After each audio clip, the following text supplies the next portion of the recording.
So in this session, we will learn gel chromatography. So after learning this session, student will be able to understand principle involved in gel chromatography, types of gel chromatography, concept of exclusion and penetration limits of gels, and application of gel chromatography. Gel chromatography, stationary phase used is gel and the mobile phase employed is in liquid state. We all are aware that gel consists of pores of various sizes. Components are then separated based on their molecular sizes. Smaller molecules can enter the pores and are retained by the gel. Larger molecules cannot enter the pores and thus are excluded by the stationary phase. As the molecules which are bigger in size, they are excluded due to their size. The technique of gel chromatography is also called as size exclusion chromatography. So when separated on the column, smaller particles have higher retention times. So this is the explanation of gel chromatographic separation.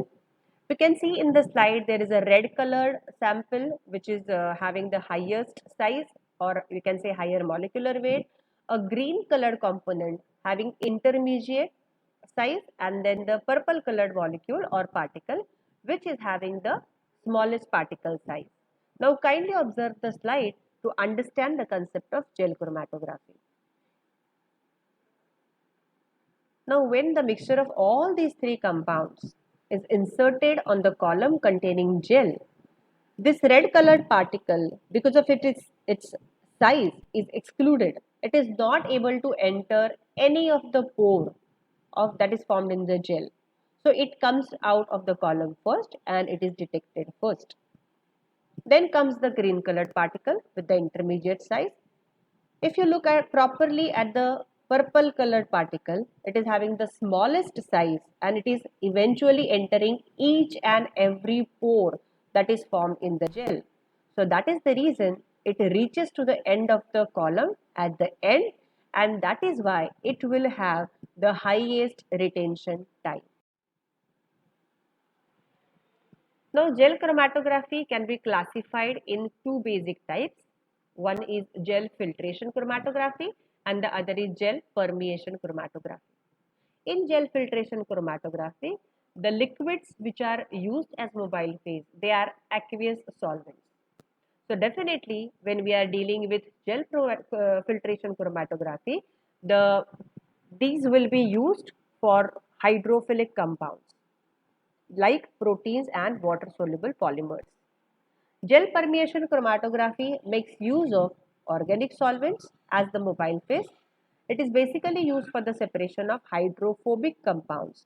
So some organic soluble components will be separated by gel permeation chromatography. So only difference in the gel filtration and gel permeation is the nature of the mobile phase that is employed, or nature of the liquid that is employed as the mobile phase. Now let's understand the steps involved in the gel chromatographic separation. Spherical particles of gel medium are packed into the column. Before we pack the gel particles, the gel material is allowed to swell in the compound. They are packed uniformly in the column. The sample, which is a mixture of different size components, is applied to the column. Mobile phases now move through the column. Smaller molecules move further into the matrix and so they stay for a longer period in the column. Larger molecules are unable to diffuse into the pores and they pass through the column very fast and they reach the detector very fast. Remember, gel chromatography can be used for the separation of the compounds if and only if there is a difference in their size. Now, as the name indicates, the stationary phase that is employed in gel chromatography, it is gel. So, some requirements of a gel: it should be chemically inert and should not react with the component to be separated. It should not react with the eluent. It should be inexpensive. It should be colorless, uniform in size and shape. It should give suitable pore size, and it should be mechanically stable. Another points to remember, the stationary phase, it should be semi-permeable, porous beads with well-defined range of pore size. These are the beads which are nothing but cross-linked polymers. Degree of cross-linking is controlled carefully to yield different pore sizes. The variety of ranges of pore size in the beads permits the separation of macromolecules of different sizes. Very commonly used gel in gel chromatography is dextran, a homopolysaccharide of glucose residues. It's prepared with various degrees of cross-linking to control pore size. It is bought as dry bits and the bits swell when water is added. The trade name is Cefadex. So when I say Cefadex, it is dextran. It's mainly used for the separation of small peptides and proteins with small to average molecular mass. Another very commonly employed gel is polyacrylamide.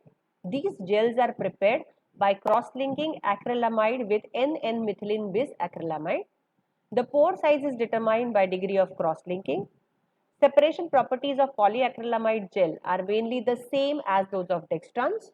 They are sold as Biogel P and these are also available in a wide range of pore sizes. Another important stationary phase is agarose. These are linear polymers of D-galactose and 3,6-anhydro-1-galactose. It forms a gel that's held together with hydrogen bonds. It is dissolved in boiling water and forms a gel when it is cold. The concentration of material in the gel determines the pore size. The pores of agarose gel are much larger than those of the Cefadex or Biogel P. It is useful for the analysis and separation of large globular proteins and long linear molecules such as DNA. Columns that are available in gel chromatography are of two types. Analytical columns, which are used for the process of separation, having the diameter of around 7.5 to 8 millimeters, and the preparative columns, which are used for the purpose of purification. They have the diameter of around 22 to 25 millimeter. Usual column lengths that are employed range from 25 to 60 centimeter. Recently, narrow bore columns having the 2-3 mm diameter have been introduced. Shorter columns save time and also the mobile phase, that is solvent. Small particles typically of 5 mm size provide a better resolution. However, such packings are more sensitive towards the contamination by sample containing impurities. Particles as large as 20 millimeter have been recommended for very high molecular weight polymers. Handling of gel chromatography columns. The column set in gel chromatography should be always run with the same mobile phase. That is, isochromatic mode of elution should be employed with gel chromatography. The column should never be operated in the backward direction and utmost care should be taken while connecting these columns to the sample injection system. Let us see the theoretical concepts in gel chromatography, the various volumes to be considered in gel chromatography. Now you all can see here the column which is packed with the gel material. So total volume of the entire chromatographic column is given by Vt and it is given with the formula Vt is equal to Vg plus Vi plus V0. Here Vg stands for the volume that is occupied by the packing material. Vi stands for the volume of the solvent in the pores, inside the pores. And V0 is the free solvent volume which is in between the beads. The volume which occupies the space between. To calculate the elution volume, there are certain formulas. It is given by the formula VE is equal to V0 plus Ka upon Vi, where VE indicates elution volume. That is the volume of the solvent required to elute that sample component. V0 is the volume outside the beads, Vi is the volume inside the porous beads, and Ka is the fraction of the sample inside the pores. Let's study this formula. VE is equal to V0 plus Ka into Vi. This is a gel particle which is packed in the column. And let's study the separation of the three particles having different sizes indicated with different colors. So as we all can see, the red color one is having the highest molecular mass or molecular weight, and the black colored particle is the smallest one. Now for this red colored particle, the fraction that will be inside the pores is 0. So Ka is 0. So in that case, the elution volume is equal to V0. For the smallest particle, Ka will be 1 because it will be able to enter all the pores in the gel material. So Ve will be given as V0 plus Vi. And for the intermediate size green particle, the Ka will have the range between 0 to 1. So Ve will be given by the formula V0 plus Ka into Vi. Another important concept that comes with gel chromatography is the exclusion limit. It is the limit of the gel material employed for separation, and it indicates the size of the particle that will be entirely excluded by the gel chromatographic column. Just have a look at this graph. This graph indicates, here we have the molecular weight, log molecular weight, and here this is indicating the separation. Now, when we talk about the particle having the size more than the exclusion limit, then they will be totally excluded by the column. But when we talk about the smallest particle, which are having the size of penetration limit, then they will be totally included. Now, intermediate size particles will be partially included and partially excluded depending upon the pores of the gel material. So, if you separate them, then we can see here the largest one particle will get eluted out first, then will be the intermediate size particle, and at the end the smallest particle will come. Now let us have the scenario where we wish to separate these red particles. If you look at them, all of them are having the size above the exclusion limit of the gel.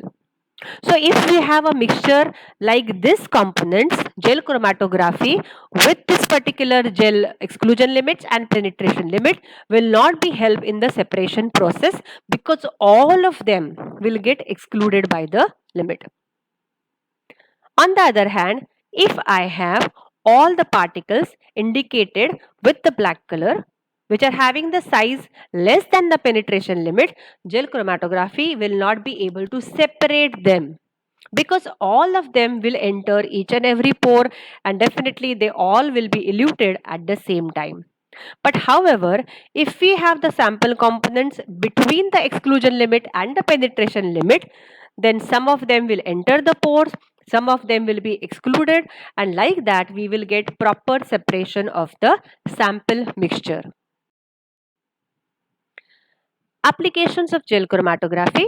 It is used in the purification of enzymes, polysaccharides, nucleic acids, proteins, and other biological macromolecules. It is used in the fractionation of proteins. It is used in the determination of molecular weight, basically employed in the separation of sugars, peptides, rubbers, and others based on their size. These can be used to determine the quaternary structure of purified proteins. To summarize, we have seen in this session principle involved in gel chromatography, types of gel chromatography, exclusion and penetration limits of the gels that are to be considered while separating a particular composition or mixture of components, and applications of gel chromatography. Thank you. Happy learning.